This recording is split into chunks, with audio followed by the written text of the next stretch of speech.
Yo, yo, yo, yo, yo, yo, yo. What's up, what's up, what's up, everybody? What's up, everybody? Today, you like it and I love it. Today is the 41st episode of the In Your Face show.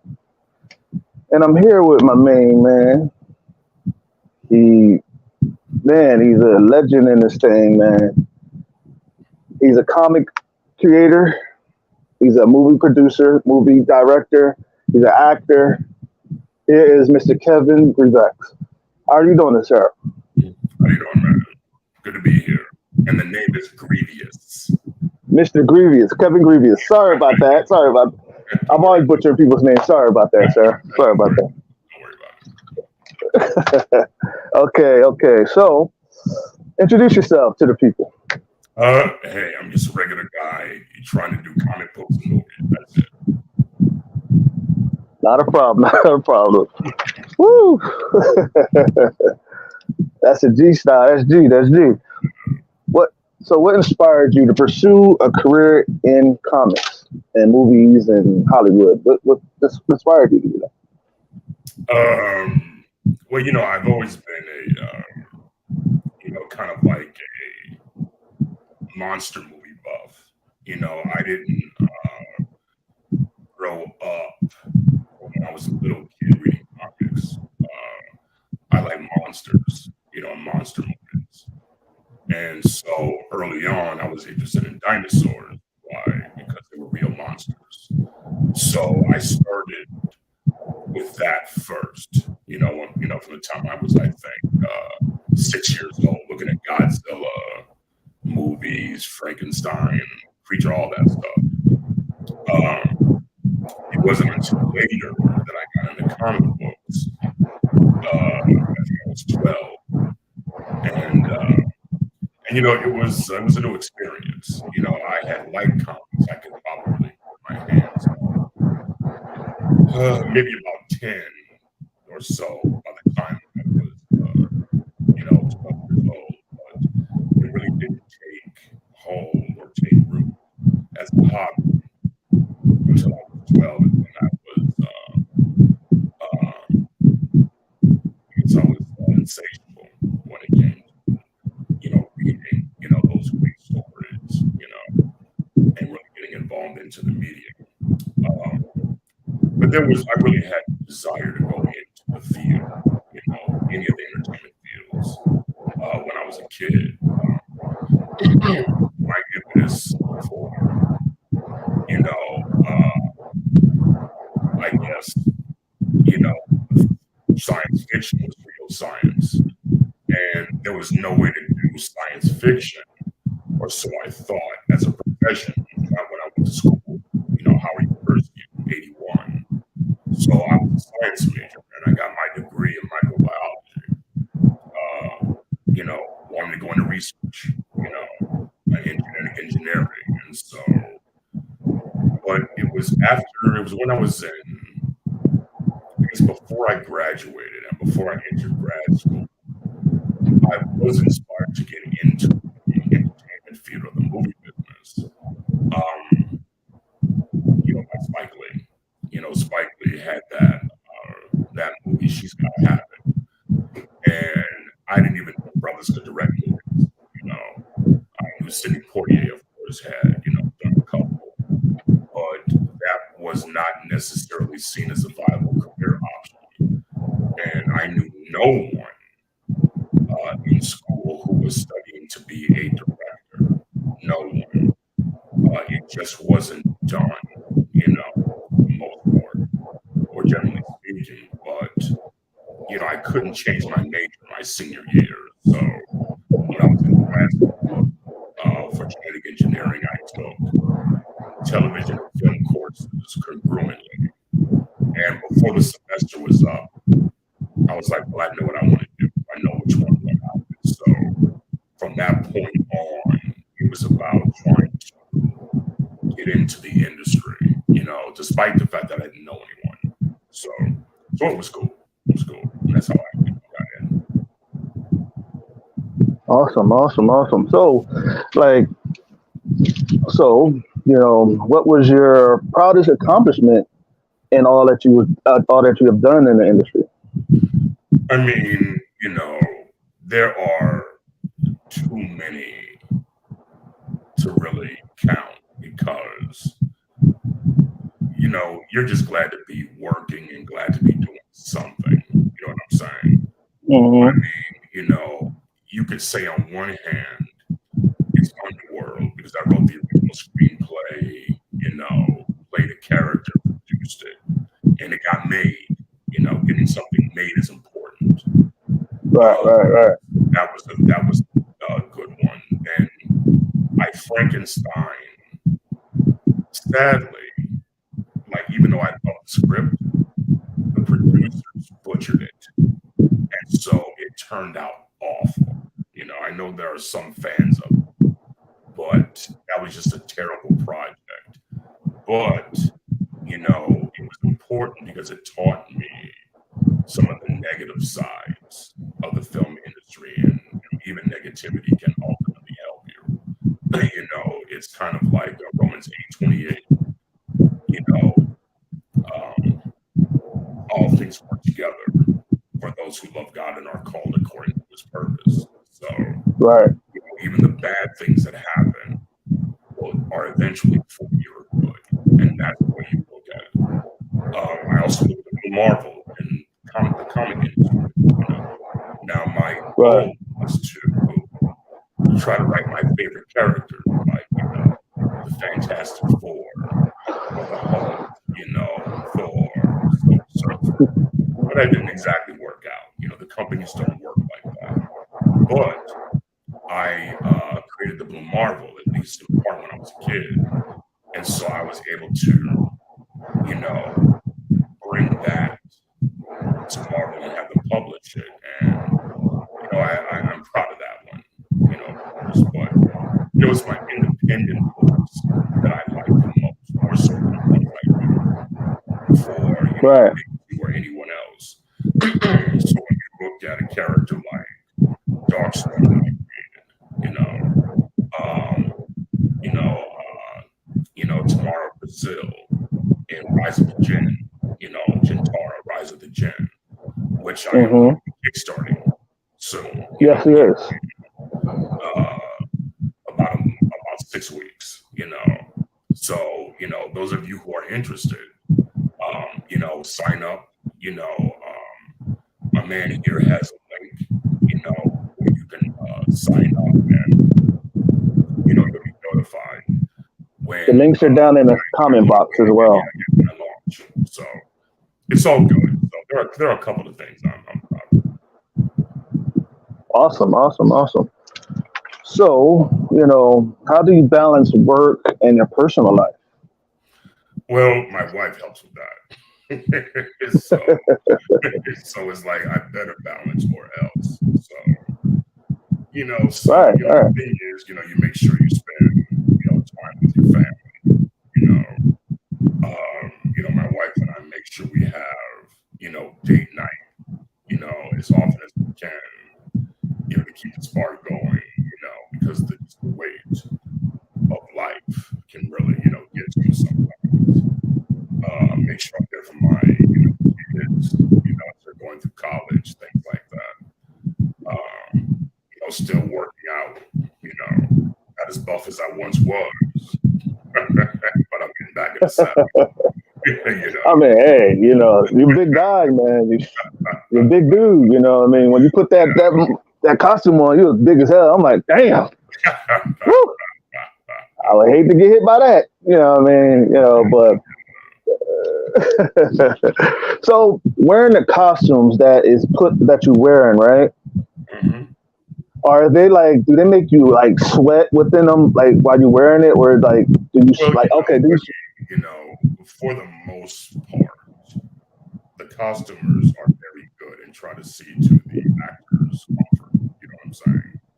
Mm-hmm. But sometimes it is what it is. If you're wearing a gorilla suit like I wore in Planet of the Apes, you're gonna be hot. That's just the way it is.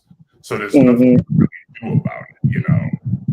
I think at one time with bat suit, they hooked up a kind of cooling unit, inside, but it didn't really work. I think Right. twice, but it's like, it's whatever. Right. That's just the way it is. But it's not really that bad. Right. Yeah. So, out of all the comics and movies that you've done, well, we're gonna go with the comics, part second, okay? All right. With all the stuff that you did in movies, right? What was your most proudest role that you've done? Man, it's hard to say because the thing is, I never came out to Hollywood being an actor. I fell into that, Right. and it's something that I thought I could do. Like I wasn't gonna be, a cat like, Jeffrey Wright, or Idris Elba. I wasn't gonna be on that level. I started when I was 28.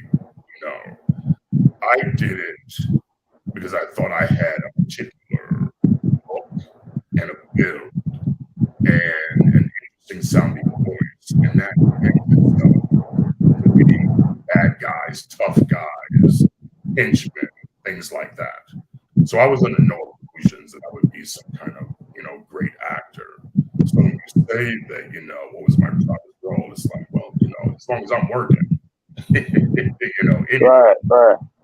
is good, when you're being paid. So, Right. I don't know if that answers your question, but if you want me to give an answer, it's the roles that you write for yourself. So, Right. Raze and Underworld. Okay. Nice chord in my upcoming movie, Okay. things like that. Those are all fun, but you meet a lot of interesting people, in whatever role you play. So Right. I'm just glad to be there. Right. So in comics, right? Because I told you I was gonna go for the comic second, right? In comics, right? What was your most proudest accomplishment in comics, and what really helped you transcend your hunger for success in the comic world? That's actually a multi-tiered question because you have several proud moments. Like the first proud moment is when you actually see a book, you've written, published or printed. And that's when I had, my own line of books, because I think I published like 7 books before I got to Marvel. So just seeing those, with your name on them, good art, all that stuff, that's great. You know what I'm saying? Then there's the first job you get at one of the big two, or a company that's not your own, like Marvel. So when I saw the new Warriors on the shelf, here my work is on the shelf. Marvel Wolfman work on the shelf. You know what I'm saying? Right. These work is on the shelf.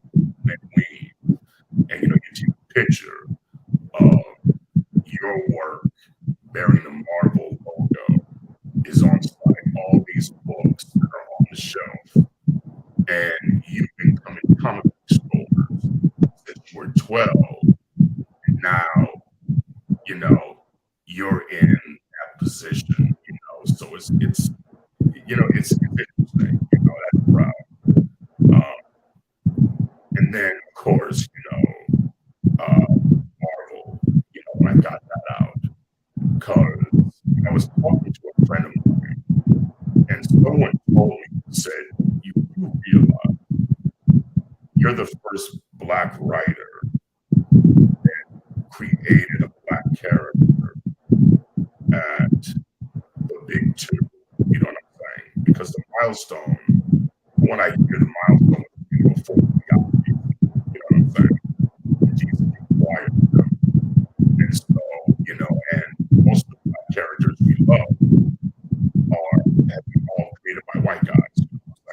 Right. And Storm. Hey, but I was telling him, I'm like, I don't know if that's entirely true. But the Right. mere fact that, you have to think about it.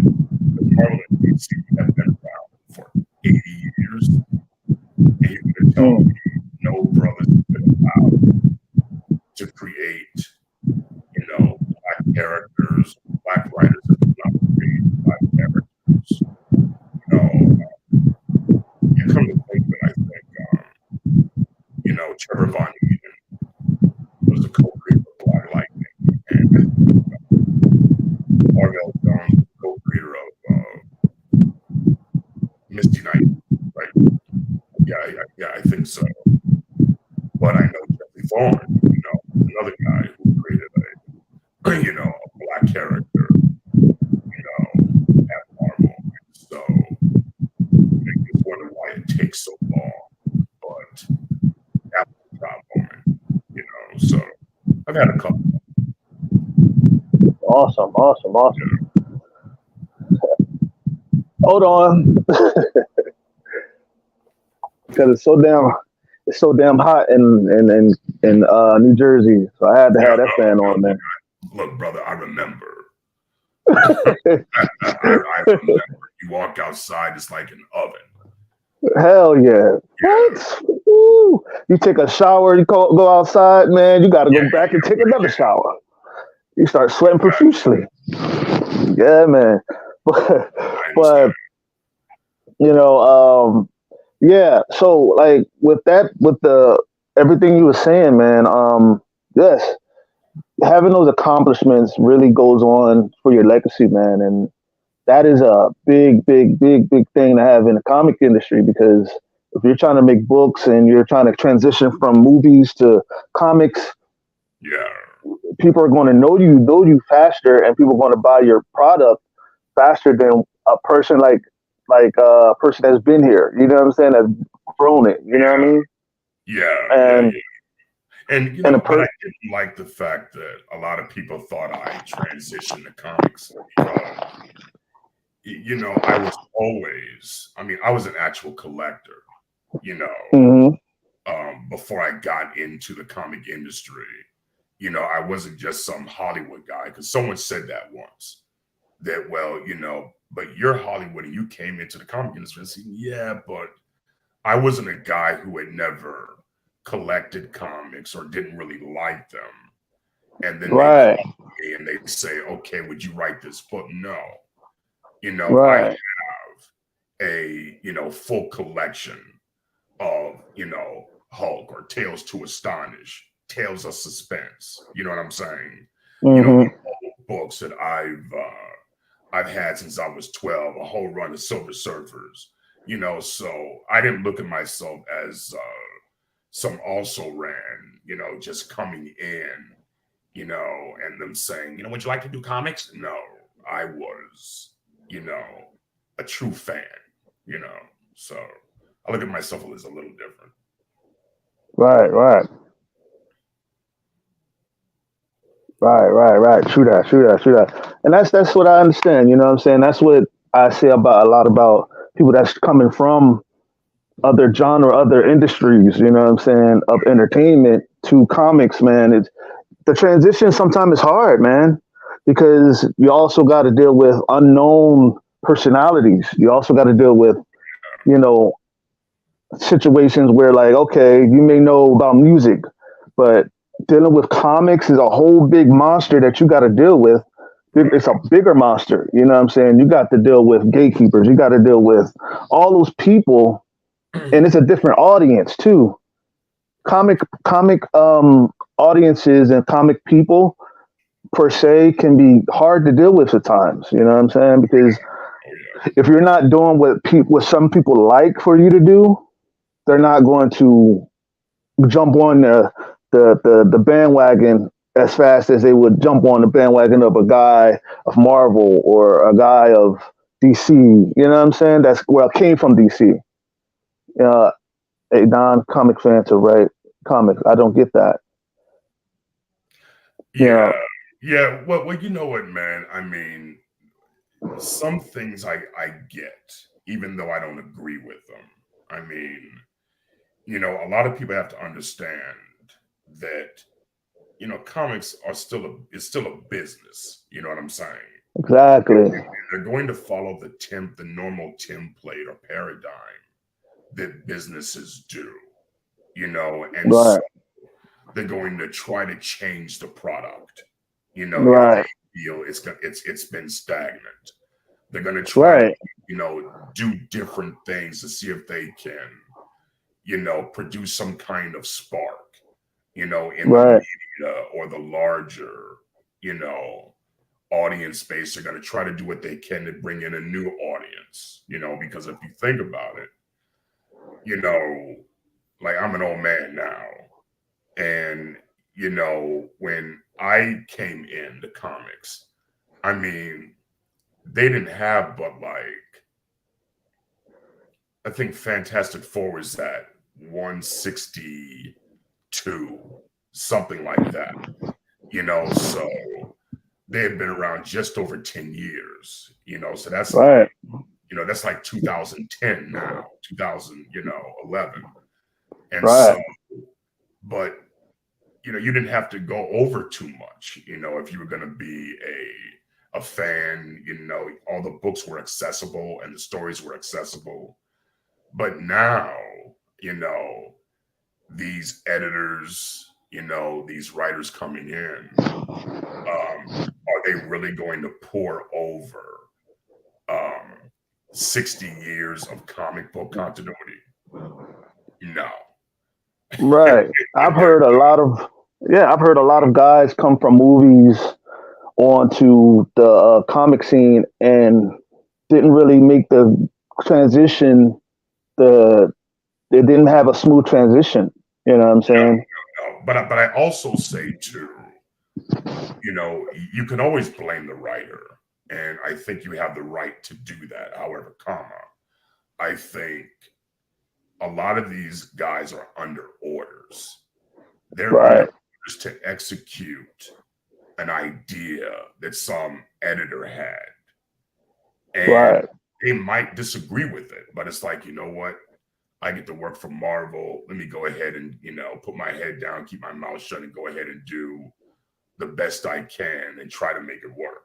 That's just the way it is.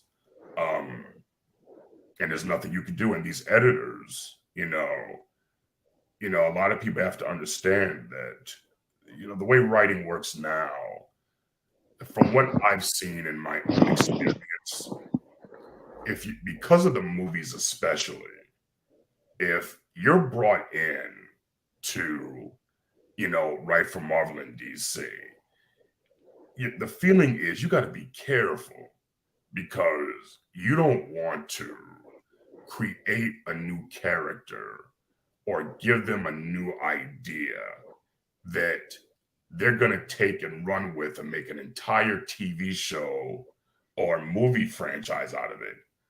And you don't get a dime, or you get Right. piddly. And so Like a lot of writers, we have a tendency to write with one hand tied behind our backs.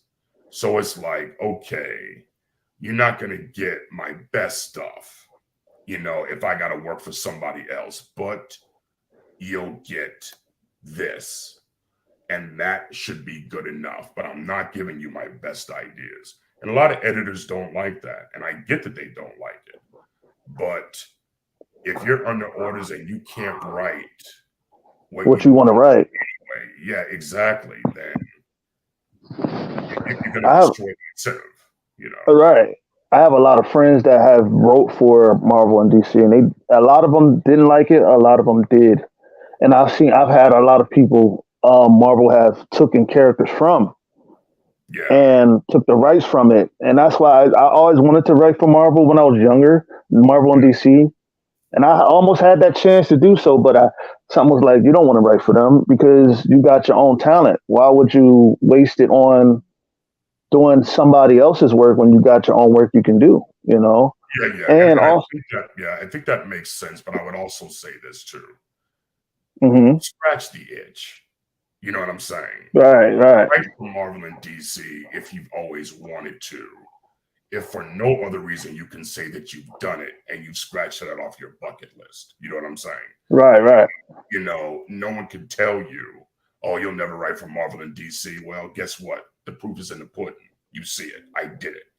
But once you get it, you'll see how things really work. And it might not be to your liking. I mean, it depends on how they seize on you. You know, sometimes you meet a lot of good people. Other times, maybe not, you know. Right. And and that's why I say, you know, comics is a business, you know what I'm saying? Once you create a piece of art or anything that with comics on it, you now become a businessman. You now becomes a businesswoman. And now you have to sell that product whether you want to or not. You're a businessman now. You're gonna have to pay taxes off of that anyway once you sell it. That's right. You know what I'm saying? And you're gonna have to if it's a product that you really like and that you really love, you're gonna want to get that out because you're gonna want people to know what you can do. Right. And you're gonna want that extra. You're gonna want some money, and you're gonna want to be known out there in the world of entertainment. And you're gonna want people to pay you for your services and all that stuff. And a lot of and it's a lot of things with people in the comic industry is that they don't understand you are a businessman first before you're an artist. You know what I'm saying? Yeah. And I agree with you completely. But I think that there's always the tug not to get the business out of the way first. It's right. First. Why? Because I think doing the art gives you, in a sense, that instant credibility with your peers. You know what I'm saying? Right. Because, you know, look, like I said, I'm an old man now, and it was hard for brothers to get in a lot of these creative spaces. And, you know, it was hard for white guys to get in. You know what I'm saying? It's hard for everybody. And a lot of guys have been told, you'll never do it. It'll never work. The odds are against you. Blah, blah, blah, blah, blah. So yeah, because back then, you had to know somebody in order to get into places like this. Exactly. You know, so because of that, people are like, look, I hear you about the business. Just let me get in, do some stuff, and I'll worry about the rest later. But now everyone can see, or your detractors can see, I did the thing. Now talk about business. How do I conduct myself now from this point on? And I've always said this, and this has to do with, I said it more in congruence with film, but it really applies to any entertainment IP that you might create. And that is, you got to give the first one away. Or you might have to give the first one away, because oftentimes that's the price of admission. And if you do that, you know, you might look at yourself 20 years down the line when you now have a wife and kids and you haven't done anything with your creative talent. You might say that, well, maybe I should have capitulated. Maybe I should have played ball and given that away, and I might be in a different spot. And I know a lot of, you know, writers and artists, you know, who, you know, held their, you know, creative IP or whatever it was very tightly. And 20, 25, 30 years later, they still haven't done anything with it. And it's just sitting in a drawer or on their computer. And it's like, well, maybe if you hadn't held it so tight, you'd be in a different place. So you got to think about that. You know, there is no right answer. I have there's a question. There's a question in the comments. If he could take one DC or Marvel character to get a chance to tell their story, which one would he choose? Oh, you know, that's hard. I mean, I've written a Superman story, and I've written a Batman story. So I can say that I've written those characters. I've written a Thor story. I've written a Spider-Man story, a Blade story. So I've scratched a little bit of the surface, but my goal is no longer to write a run of these, iconic characters. All I want to do are one shots. You know what I'm saying? Give me a 64-page one shot, even a 48-page one shot of my bucket list characters. They're probably,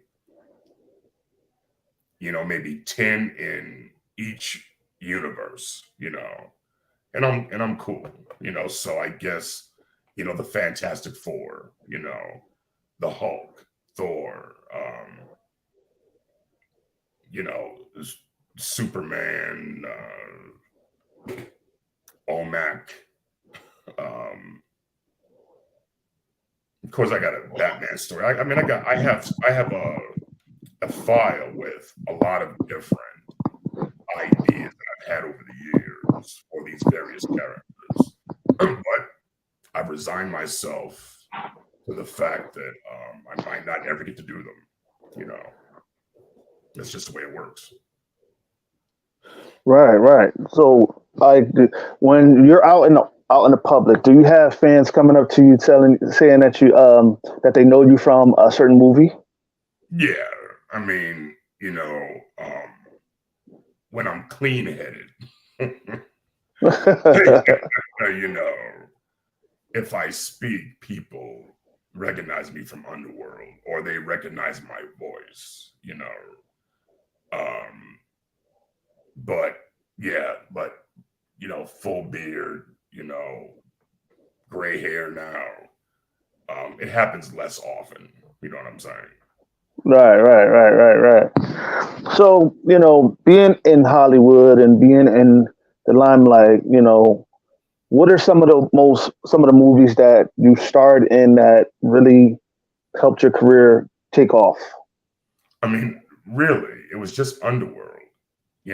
Underworld is how I got known in different circles, and I did that when I was here, I guess 10 years.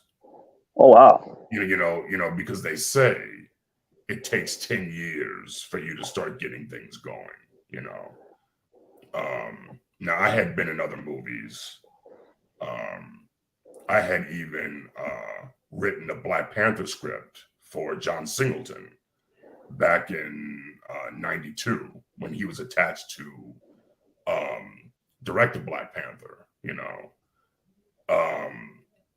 but really it was Underworld, that got me into different doors, Awesome.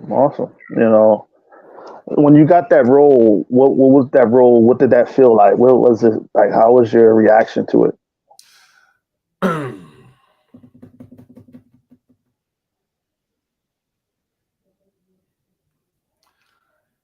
To be honest, it was more of a relief than anything else. Now, this is just me talking. I'm a nobody.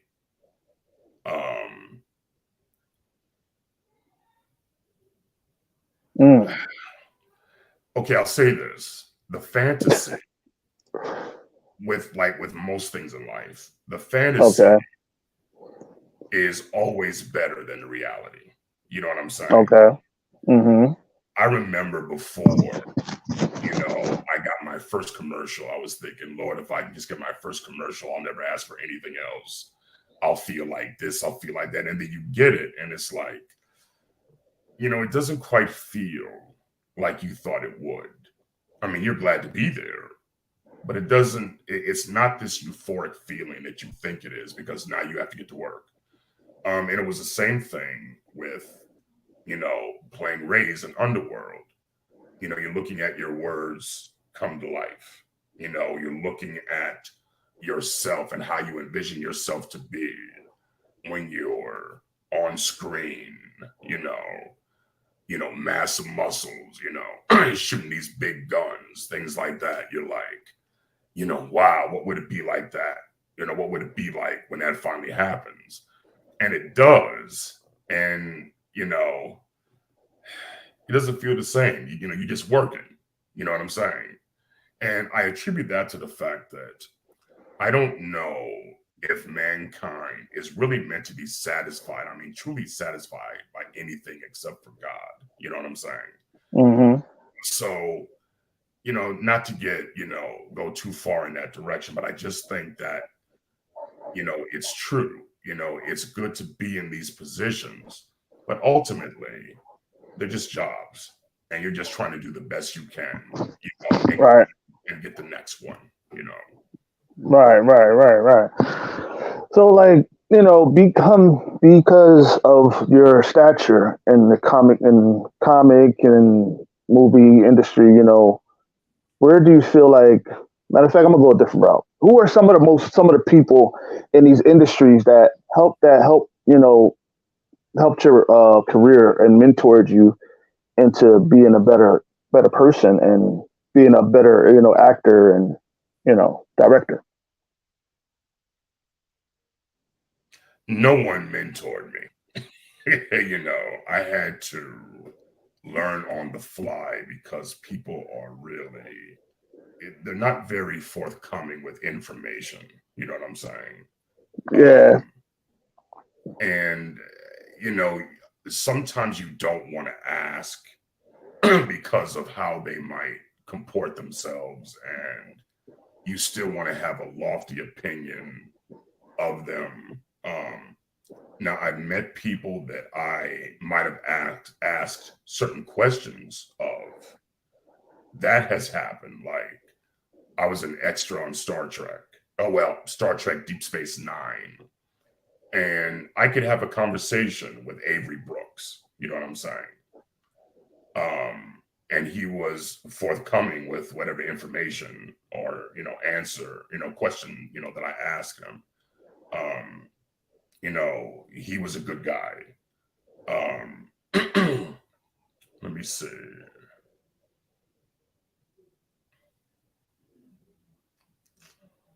Want a whole lot of guys to talk to because also you have to understand. I did not meet a lot of Black genre writers at all. Mm. Um, I'm trying to think. I've heard of some like Alan B. McElroy, who did the Spawn animated series. I heard of him. Man, that's all, the only one I can remember. Yeah, he was the only one that I can remember. But, and I'm not saying I was the only Black sci-fi writer or genre writer out there. I just had not met any, and they didn't travel in the same circles. And I was, so I don't know. So, but, for the most part, I had to learn on the job and on the fly. And, a lot of, I just had to seek the information myself, Right. So, So, are you familiar with? I have another comment. I'd love to see Kevin from Chris O'Reilly. I love to see Kevin do something within Eric July's comic universe. oh yeah, that brother. I don't necessarily agree with his politics, all of his politics, but in my opinion, he gets one of these from me. You see, Okay. because this is a black man who was challenged by the establishment that you don't like our products, you think we're this, well, you do it, you try. And this brother put his money where his mouth was, to the tune of now $5.1 million. You know what I'm saying? And that is to be lauded.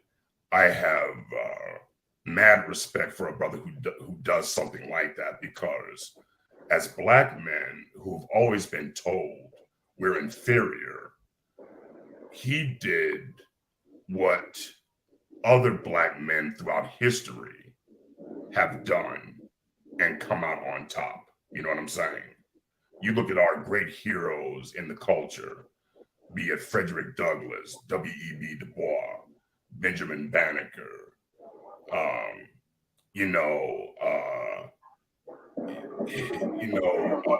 we've all been told. There's so many, Elijah McCoy, all these great scientists, and George Washington Carver, who did these amazing things. We've been told we couldn't do it, and we rose to the occasion anyway and did it. And well, that's a story of my life right there. Yeah, exactly, and we can identify with that. Yeah. And this brother did that, and so I laud him. I ain't got nothing bad to say about him.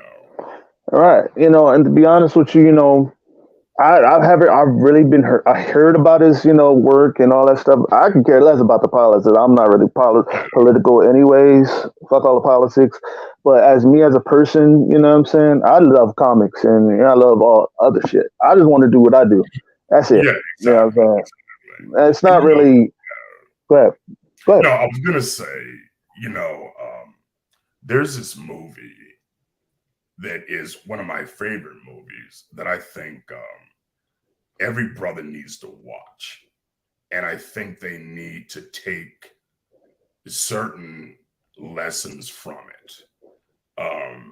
It's a movie starring Sidney Poitier and Ruby Dee that I think was made in 1960 or 61. It's called A Raisin in the Sun.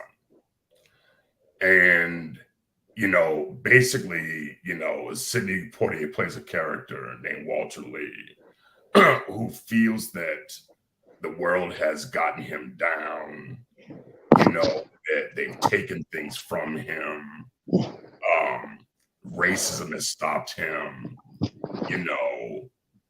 He's had all these problems. And he goes downtown and sees all these white guys talking about deals, and he wants to be doing some of those things, but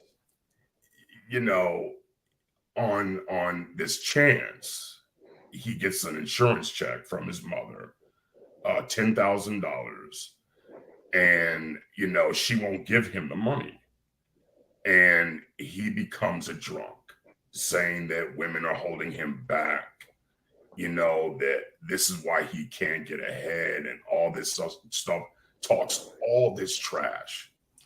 Then his mother capitulates because she feels sorry for him. She gives him the money. He gives it to his quote unquote boy, and he gets rooked. The guy takes the money, runs off, and he's crying and screaming, what happened? And to me, that's a horror story, because he got his shot and it failed after all the trash he talked. And now he can never say anything ever again. Because he got his shot, they gave it to you, and you squandered it. And it's like, that is a horror story to me. And so my thing is that I would say to any brother, it's like, prepare yourself for the battle that you're going to have to fight and that you want to fight. You know, I just think of simple things that that character could have done. It's like you could have gone to college, because back then, you know, college was inexpensive. Could have gone to the military, GI Bill, you know, done all these things, but he didn't do that. He chose to blame others for his failure. And then when he was given the shot, he couldn't come correct. And that's sad. And that's what I never wanted to be. You know what I'm saying? And so I took a lesson from that. It's like, you know, if I'm going to put my hand on this here yoke of, you know, trying to get into the, you know, entertainment industry, to write and direct and to do comics, you know, I better do more than talk. You know what I'm saying? Talk, you know, and that's what you have to do. So right. You know, any of these young boys, right, prepared to do. Right. You know, and that's why it's becoming a paradigm. A lot of people are getting that chance to star, to be, and you know, I notice about Hollywood is that a lot of Black people are getting those big roles and are getting those chances to be big stars and everything. And you know, but it only comes at a detriment to your character sometimes. You know. And, yeah, but you know what? You know, you have to make the decision. What are you prepared to do, and how badly do you want it? And are you going to be principled enough, you know, not to take certain roles? You know what I'm saying?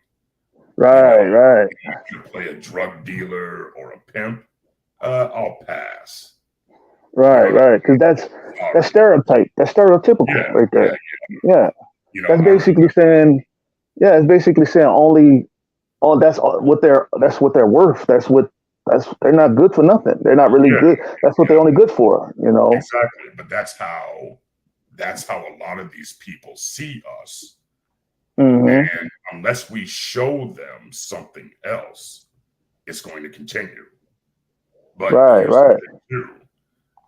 For good or for ill, a lot of that stuff sells. Right. It does, because so you have a dilemma, you know.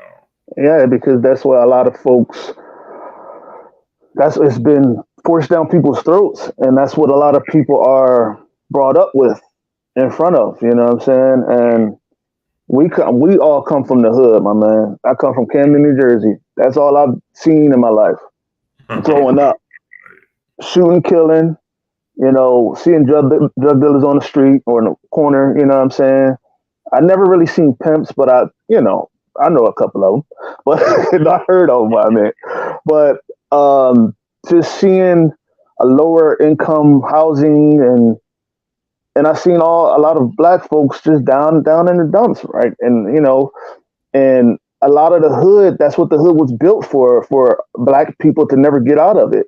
But a lot of Black folks have made it out of those hoods and became great people, you know, and became great, you know, mentors and, you know, role models for kids.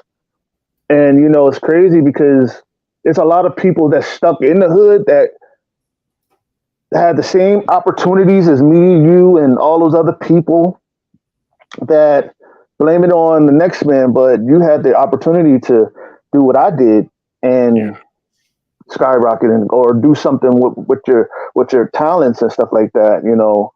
And a lot of them don't take it, and they hate you for you making the top to the top, and you making it higher in the ranks or whatever, and you building a legacy, and you feeding your family and everything. And that's not the case, because it's like a lot of us Black men, we get up to the top and we bring a lot of people with us. And some of those same people that we bringing up with us pulls us the fuck down. Yeah. You know? And I'm talking about this, and I haven't made it yet. Well, Yeah. you know what I'm saying? Yeah, I haven't made it yet. I mean, you have to learn how to choose your friends, Right. And you can still be boys with a lot of guys, but you have to look at them, and sometimes you have to make that determination. Are they going to be good for you in the long runs? If they're into some foul stuff, if you're trying to do something lofty, they can't come with you. Right. You don't have to abandon them, Right. but they might not be able to come with you. You can Right. always help.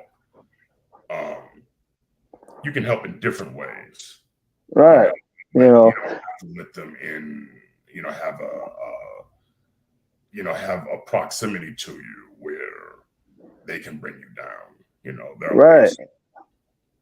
Right. And in all honesty, too, there are people who get out of the hood and as a black man or a black woman and forget where they come from. You know what I'm saying? Forget what the struggle was like.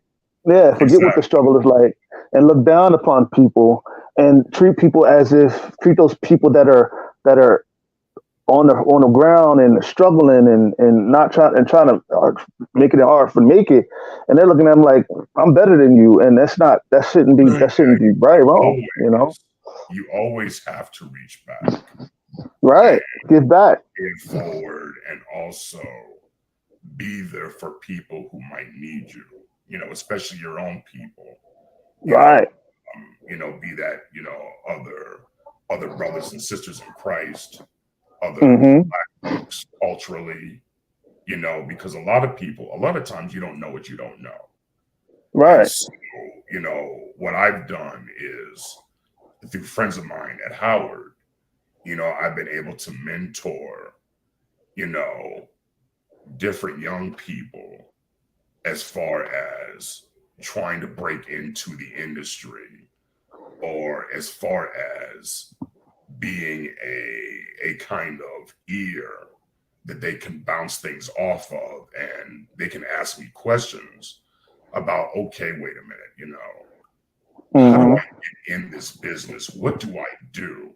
Why does it seem so impossible? And you're like, so I can't do the work for you, but what I can do is I can get you on a path, and I know enough people that I can bring them together and say, hey, look, I have these, 5 young brothers and sisters who are trying to break in to, let's say, animation.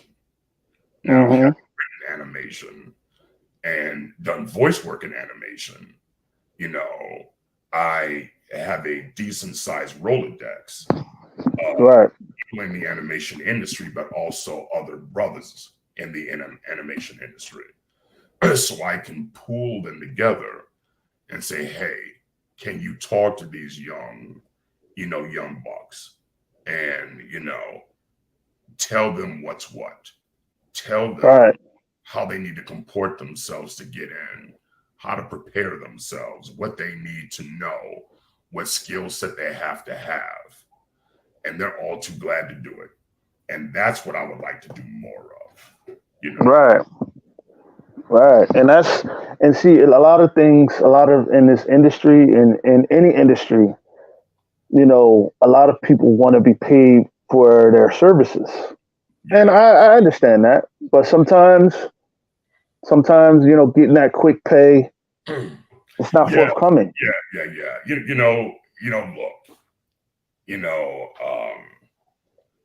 There's nothing wrong with getting paid, but I also think donating can go a long way.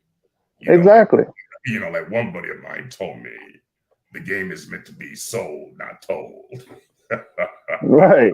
I hear that all the time. I've been hearing it since I'm little. Okay. I hear you, but come on now. I don't have to say that all the time, Right, because if you really look at it too, if you continue to keep selling the information, that information is not going to get out faster than just donating to the people. And the fact is that a lot of people don't got the money to buy that information. You see what I'm saying? Oh, And yeah. for the simple fact, just donate that information, and people going to remember you more for what you've done for them rather than what you got into their pockets for.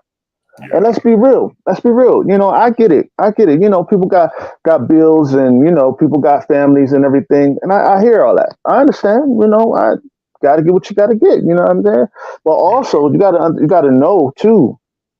You know what I'm saying? Do you want to be remembered as a man who made a difference in people's lives, or do you want to help somebody with their legacy?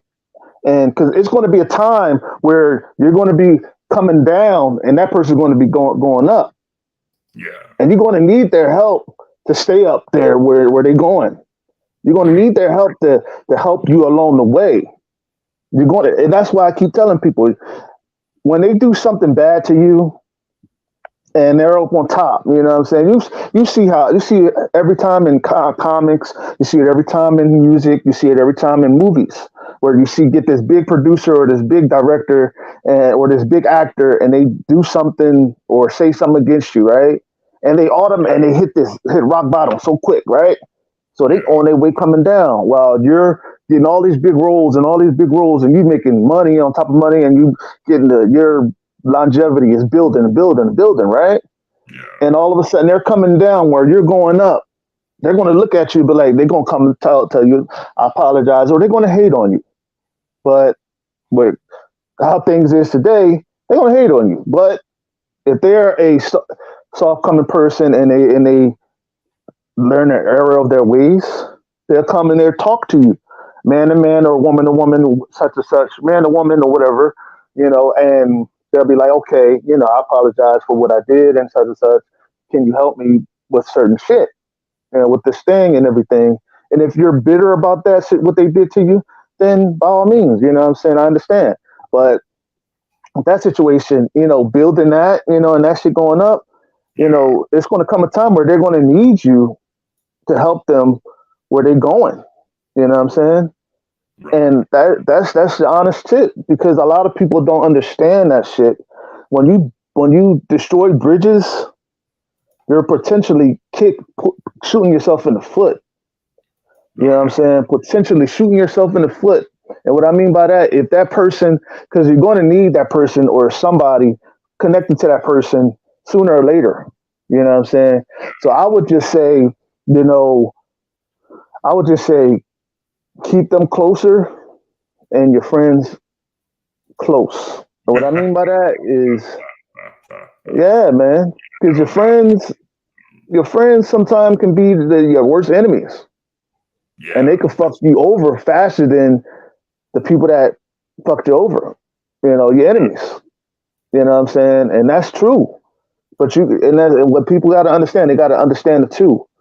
You know what I mean? And that's what I've been through that. I know what that feels like. You know what I'm saying? Thinking that people are your friends. Because when you make it to the top, nigga, you like, oh man, I made it to the top. But you also got that one friend that's waiting for you to fall.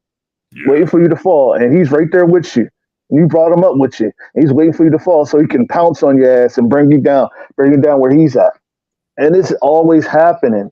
And that's why we all got to be careful of who we bring to the top with us, because it always, be careful what you do, be careful what you say, be careful how you conduct yourself, and be careful who you're around. That's true. Be mindful, because at the end of the day, what you say can take a job away from you. What you do can take a job away from you, and what you're not paying attention to your surroundings and people you're around can definitely fuck you up, because you could be talking to a big producer, big director, and you can bump into him and he can waste a drink on you. And you're like, what the fuck, dog? Like, it's such and such and such, and he step on your kicks or something. And you're like, yeah, such and such and such and such. Why the fuck would you do that? And a lot of niggas, they love their kicks. You know what I'm saying? Yeah. It may seem like I'm rambling, but along the way, you'll understand what I'm saying. It's so real. You feel what I'm saying? You're right. It's so real because you gotta pay attention to all of that shit. Because if you don't pay attention to all of that shit, none of these niggas is gonna. You're not really gonna make it far. You know, like I'm saying it from a black man's point of view. I'm saying it. I may not be there yet, but I know exactly what to do. Shit, you know what I'm saying? I know how to conduct myself. You know, and it's just real. You know, you don't know who you don't know what you do. You don't know who you're gonna bump into. You don't even know who's watching you right now. You know what I'm saying? Like you could be me and you could be talking, and all of a sudden this thing could go viral, and some big production company could pick up this show, and it could skyrocket. You just never know. You don't know. You know what I mean? You do not know. And but sorry for my rambling.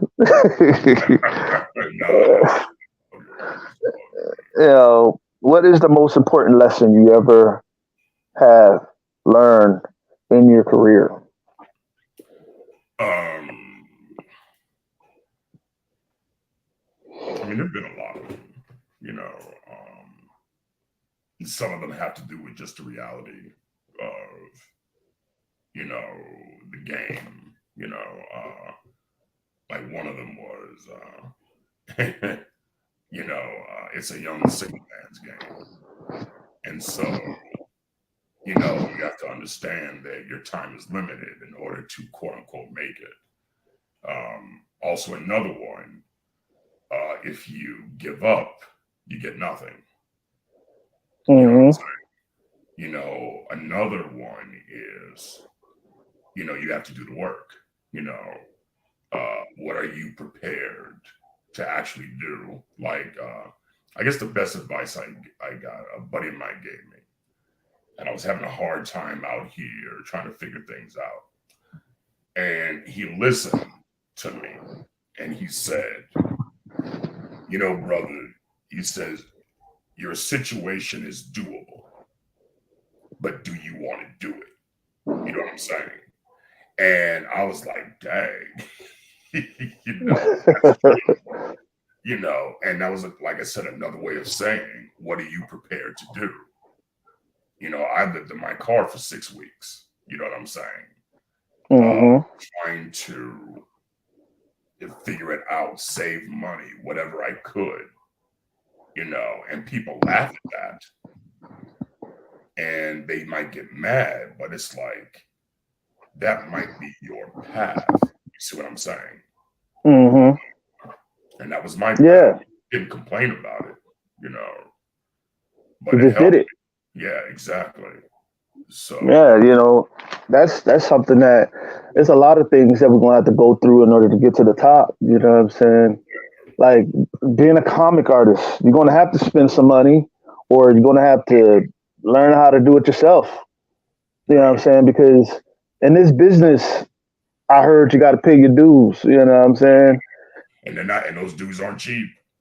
Whoa, hell no! What? Man, like when my first book, I had to pay out like almost 10,000 because of what I was doing. You know what I'm saying? I didn't know what I was doing at the time. And I was young in the game. So yes, I understand, man. That shit is not easy. Not easy to understand, man. It's not at all. But, like, so yeah, paying dues is the most important thing to do. You have to do in order to get ahead, in this business, in any business, For sure. What is the most important quality for success in your field of work?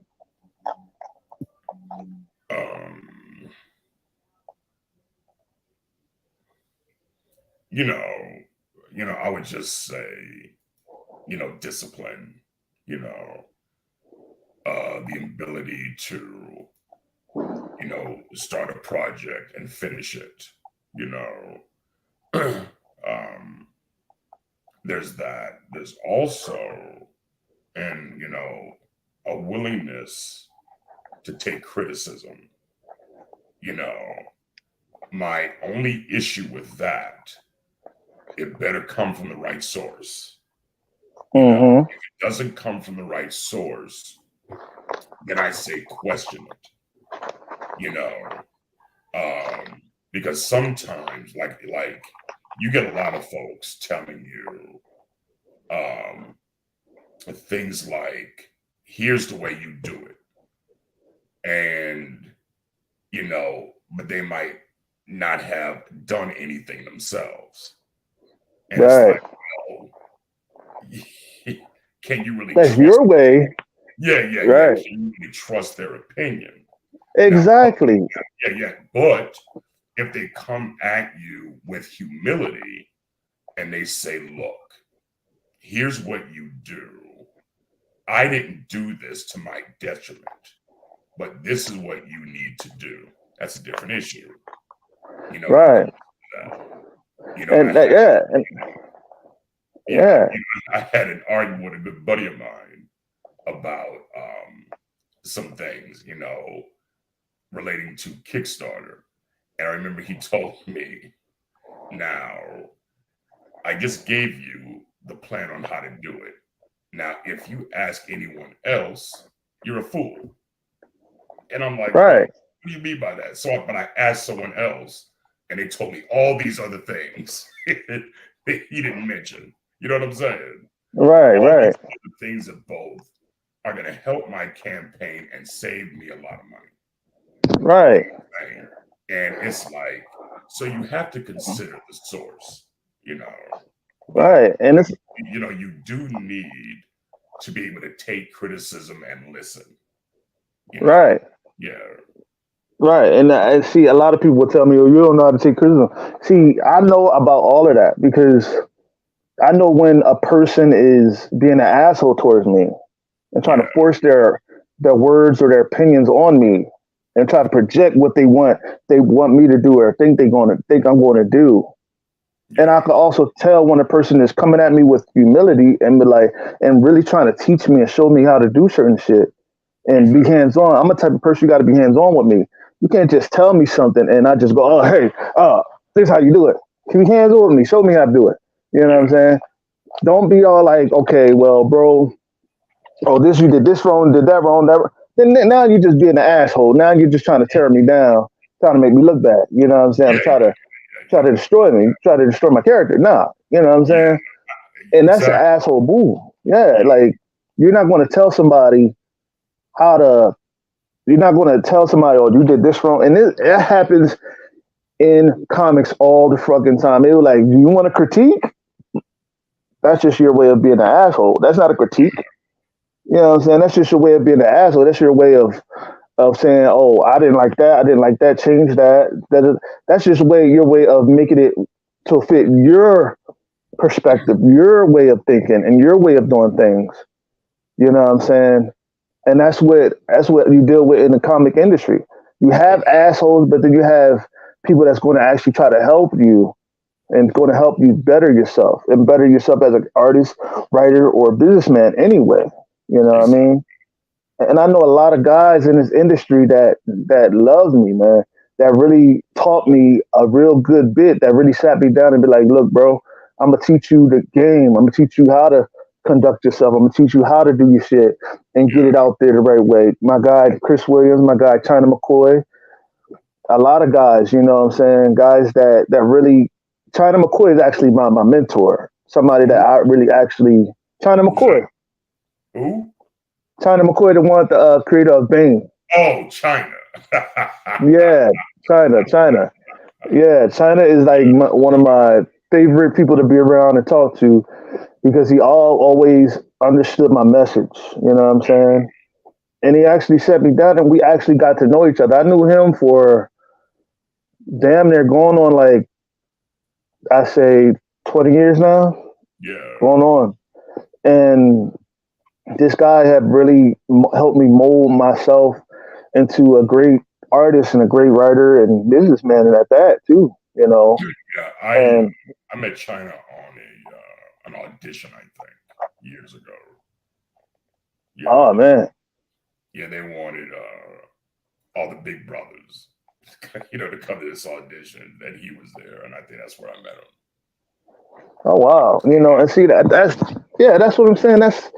And that's how you meet good people by stepping out on faith and just taking that leap of faith and learning how to do things and learning about things and doing shit that you don't normally do. Go out for an audition and see if you get the role. And when you get that role, you don't know how far God gonna take you. You don't know that could be that could be one of the roles that could take your thing to the highest level. You know what I'm That's right. saying? That's right. You never know. And that's why I tell people take advantage of every opportunity you get. Crush that shit. Delete it. Beat it up at something. Because that's like every opportunity I get, I kick the door in that motherfucker. I go Yeah. crazy. I eat.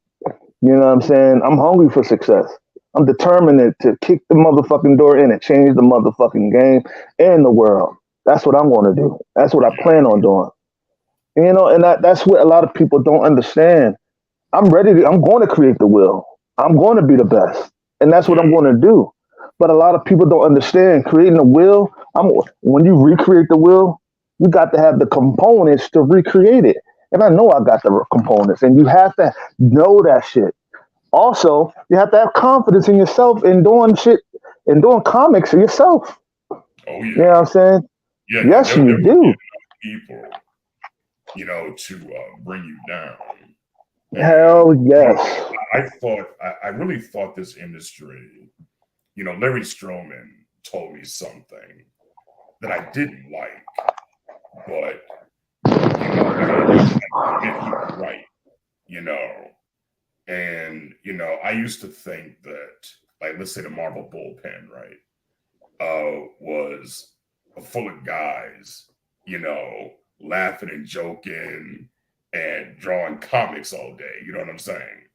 And he's like, nah. He said it's not like that. He says in real life, the comic book industry will break your heart, and there are a lot of haters and backbiters. And Exactly. it's not always easy to make friends. And Hmm. you know, and here's the thing: we talk about trying to get in where these white guys are in their spaces because they have the money, blah blah blah. But it's hard to do that with other brothers. You see Hell what I'm yeah. Hell saying? And yeah. that's what really kind of hurts you. Like I remember, like I used to do a lot of extra work, and I saw, I've met a couple of good friends while I was doing extra work because they were reading comics on set, just like I was. So this one brother, I approached him and, I saw that he was trying to write comics. And I'm like, oh, snap. Now, this is what? This is in the 90s. So it was still at least a good it's 8 years before I broke in to the comic book Hmm. industry. And I tried to strike up a conversation. Oh, what are you doing? What do you like? And this guy just read me the riot act. I don't need to hear from anybody trying to tell me what I'm doing and, no extra. Well, suffice it to say, I haven't seen him. Exactly. I Exactly. haven't seen him, haven't heard of him, since. And Right. And see, and of course you don't want to say, "Oh well, I made it." He should have done it. But it's like I say that to say this: you never know who you're talking to. You know what I'm saying? You exactly. never know. And so, why not be friendly to everyone and at least try to make a friend? If it doesn't take, it doesn't take. But at least try. I have a Right. good buddy of mine, and he didn't know anything about the acting field or whatever. So he was a stand-in on some movie, and he noticed that everyone was treating this one PA pretty badly, you know. And so he said he started treating him badly too. Oh, what do you want? Blah blah blah. And the guy's just trying to do his job.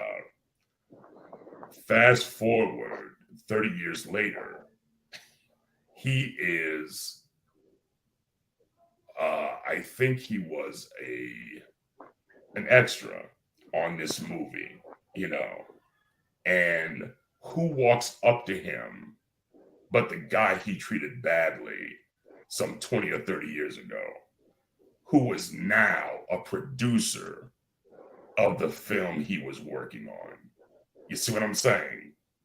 Oh, wow. And he said he felt that big.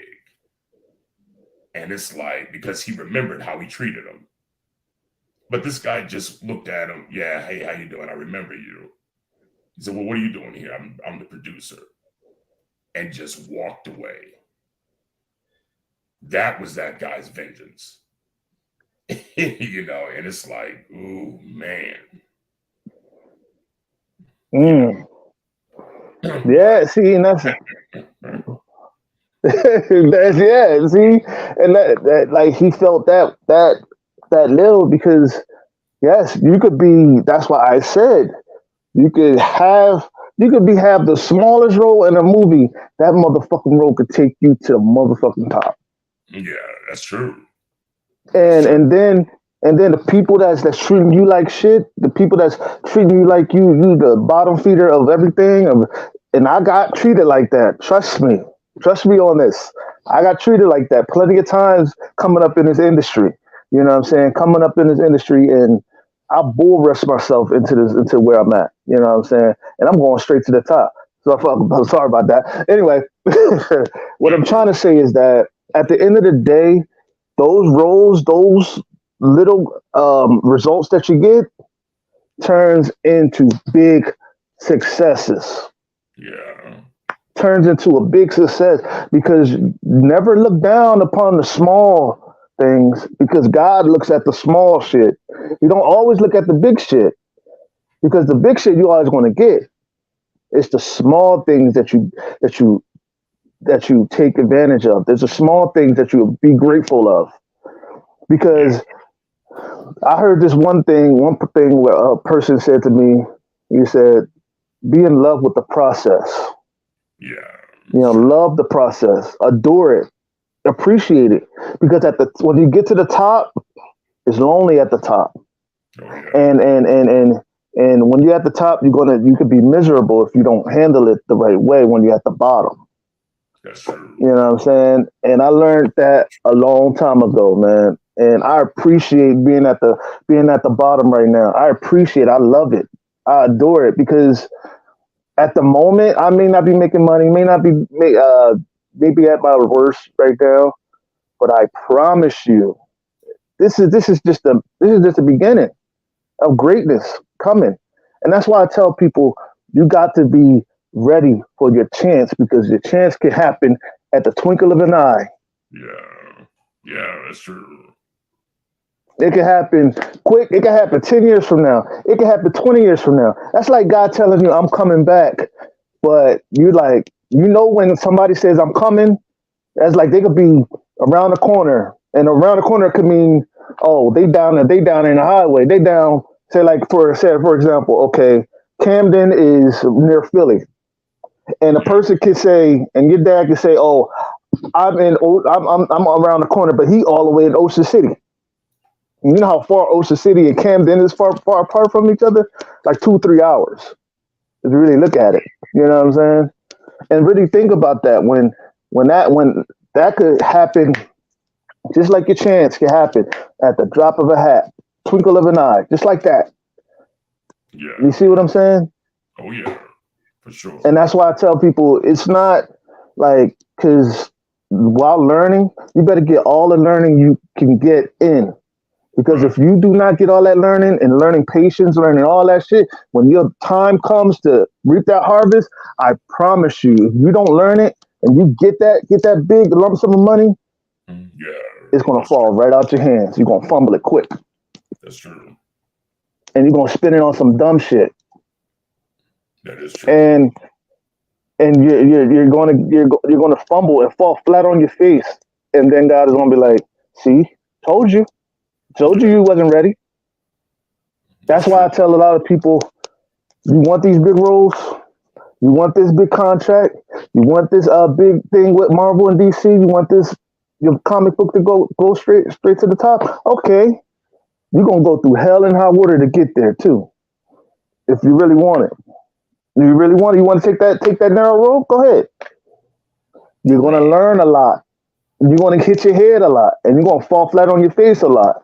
But you will learn a lot, and you will appreciate all those falls, all those hit to head, all those patience, all those setbacks. You're gonna appreciate them because all of that turns into character building. All of that turns into patience. All that turns into you learning and you learning how to handle these situations when they come back around. That's right. That's right. Am I wrong or am I right? No, you're right. You're right. That's some real shit. Because if you really want this shit, if you really want to be successful, you got to bleed, you got to sweat, you got to cry sometimes, and you got to fucking go hungry sometimes. You got to be broke sometimes. It's gonna come times like that where you're gonna have to ship up and ship out. You're right. Get it or get lost. I promise you, it's not that easy wanting to be successful. But you have to have that hunger, that fight, that beast within you that keeps on going when something happens. Keep on going. Don't let it phase you. Keep on going. Keep eating. Keep eating. Keep beating that drum. Keep beating that drum until you get through that fucking door, kick that motherfucking door in, and win.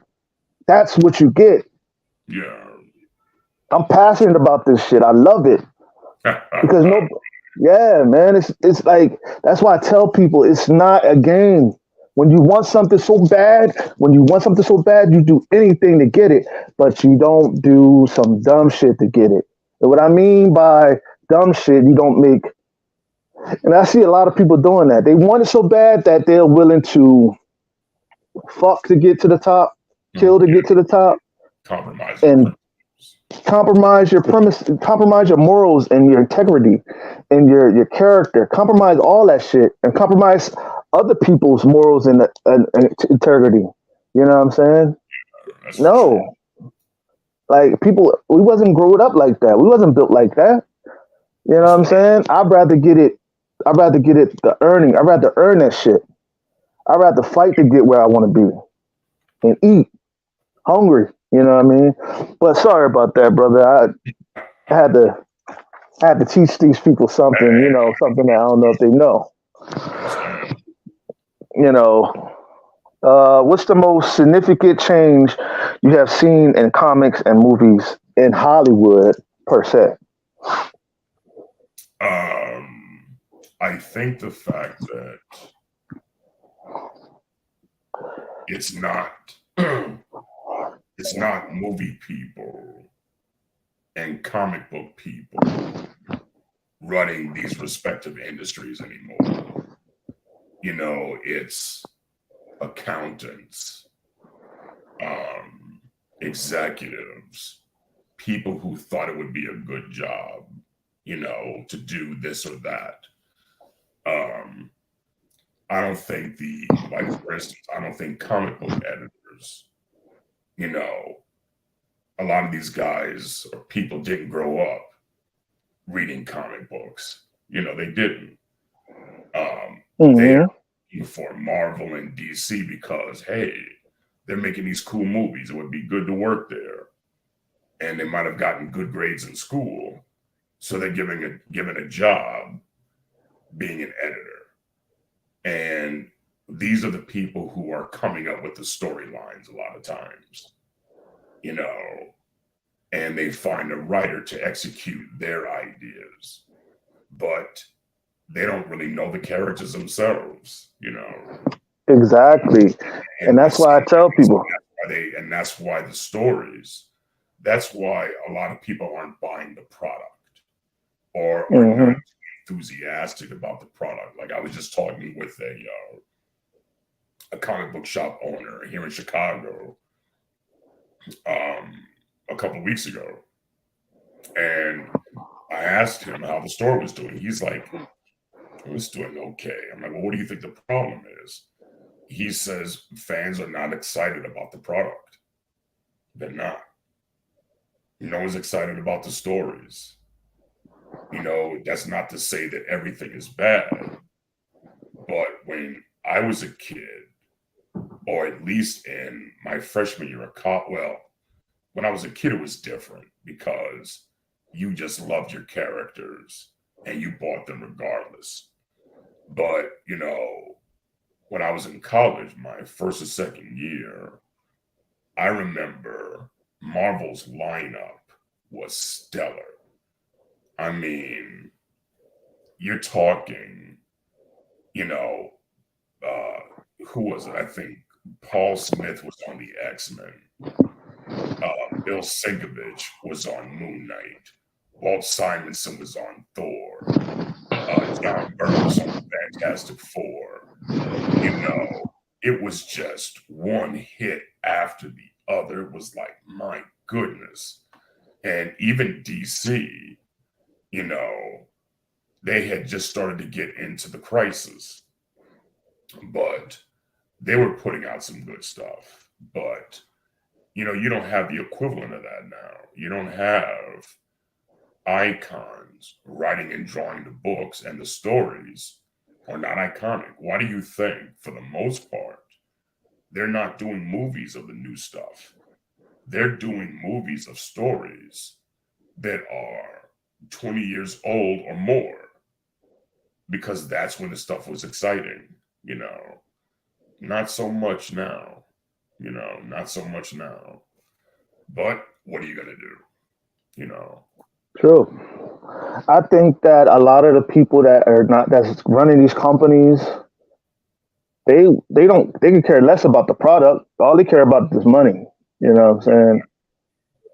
And that's why you see a lot of the stories being so dull, you know what I'm saying, and over rewrote, and that's why you see a lot of these Spider-Man movies over and over and over again, because it's making money for them. That's all it is. The writing could be subpar, it could be trash. As long as people they know the name of Spider-Man, they know the brand of Spider-Man is going to sell. So that's what they put out. That's what they put down your throat constantly, because they know the people that are interested in Spider-Man, and they know that a child, and his mother is going to buy that shit. No matter what the writing is about, no matter what it's about, they're still going to stuff it down your throat. Stuff it down your throat. You know what I'm saying? And that's what rich people been doing all your life. Right. You know what I'm saying? Stuffing it down your throat, not caring about not caring about what you feel, what you care about. Not caring about that. They don't care about what you want. All they care about is putting money in their pockets. That's why I said the rich always will be rich and the poor will always be poor, because the poor will always feel like, oh, we gotta lean on the rich to get what we want. No, because the poor is not going to always have those balls. Not every poor person have the balls to get up and tell the rich, or make their own way into the top and knock a rich person down a peg or two. You know what I'm saying? Not everybody is going to want to do that. Not everybody has the balls to do that. You know what I'm saying? But you have guys like me, you have guys that really want this, that really fight for it. You know what I'm saying? That will do that. That will do anything to get where we want to be, but not compromise our integrity, not compromise our morals. You won't do what a guy like John Doe have done to get to the top. You know what I'm saying? Or Johnny or Andy have done to get to the top. You see what I'm saying? It's a lot of things that happen in Hollywood, a lot of things that happen in comics and all that stuff. People to get to the top, and they still right there, and you have to meet them sooner or later when you get to the top. And you know what I'm saying? And they wind up fucking you over, or trying to hang you out to dry, or try to make you look bad. You see what I'm saying? And you got to deal with them accordingly. You see what I'm saying? That's a lot of things that a lot of people don't understand. Those same people, those same rich people that you hate, you have to, when you want to be to the top, when you want to get to the top, you're going to have to meet those people on your way to the top. You're going to have to see those people. You know what I'm saying? And how are you going to react? How are you going to talk to them? It's going to determine if you stay up on top or not. Yeah, it's true. You know what I'm saying? And that's I'm wise amongst my years. I'm knowledgeable. I know I got a lot of knowledge by watching and seeing, by learning and just sitting back and relaxing and observing everything. That's true. So, how do you handle criticism? We talked about this already, and I say, Yeah. Pretty well. Like I said, Okay. I guess the source. True that. Talked about that. Yeah. Let me scratch that out. How do you stay focused and motivated? That's a hard question. I mean, it's what I do. You know what I'm saying? Mm-hmm. I'm motivated by creating, and I create every day. So it's just what I do. Right. How do you, handle deadlines and, getting your stuff done at the right time so that way you can meet your deadlines that you set for yourself? That's never been really a problem. Not since it's never really been a problem. Never really been a problem. Oh man. So where do you feel that, the rise of the jinn, you know what I'm saying? Where do you feel your project, where do you feel it will be in 10 years or now? Well, I'm hoping it will be a cool movie franchise. That's what I'm hoping. So, Lord willing, we'll see what happens. Anything can happen, you know what I'm saying? Right. With God, anything can happen. And that's why I tell people, you know what I'm saying? You could be creating the most boring character to people, but if a person that actually knows what the fuck to do with the movie screenwrite, they can turn that into turn that shit into a gold mine. Yeah, you're right.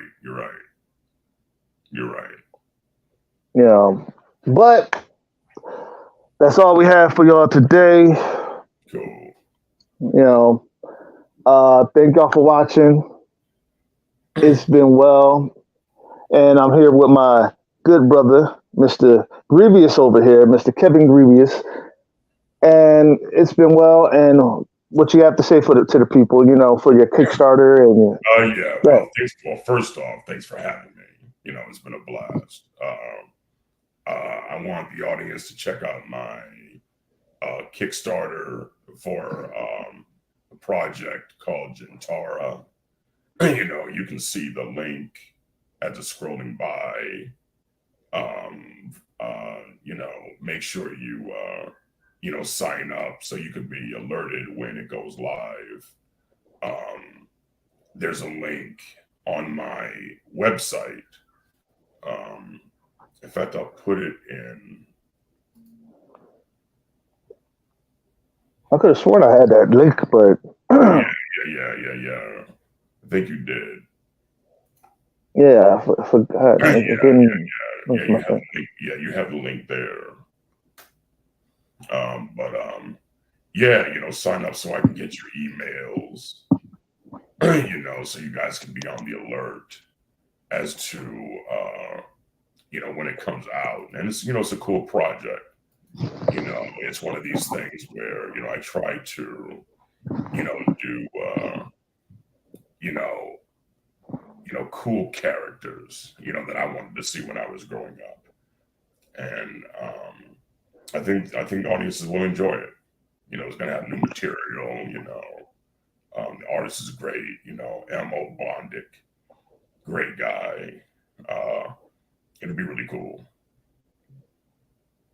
Awesome. So thank y'all for watching. It's been well. It's been an in your face show. And we out. Peace. Okay, take care.